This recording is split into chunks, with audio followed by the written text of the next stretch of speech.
March two Bangladesh, এটা আমাদের একটা কর্মসূচি আওয়ামী লীগের এবং মূলত স্টেপ ডাউন।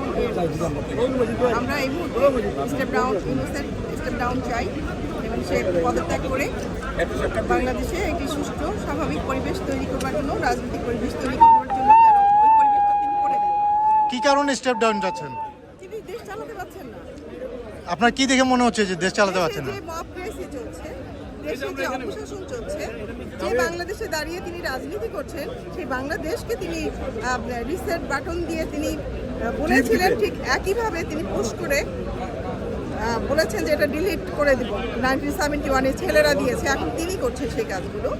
এবং ফাইনালি বাংলাদেশের ইনফ্লেশন হাই, এখন স্ট্যাগফ্লেশনে আমাদের সমস্ত কলকারখানা বন্ধ হয়ে যাচ্ছে, আমাদের অর্ডারগুলো চলে গেছে দেশের বাইরে, দেশে বেকার হয়ে গেছে প্রায় 18-19 লাখ মানুষ।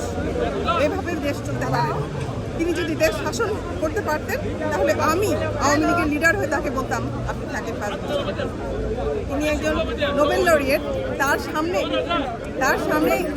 তিনি একজন অধ্যাপক আছেন, তার সামনে শিক্ষকরা লাঞ্ছিত হচ্ছে।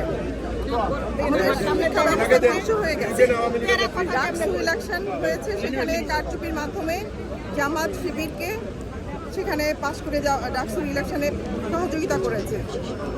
যার কারণে এই বিভিন্ন অপশাসনের বিরুদ্ধেই আমরা আসলে ঠিক আছে, থ্যাংক ইউ।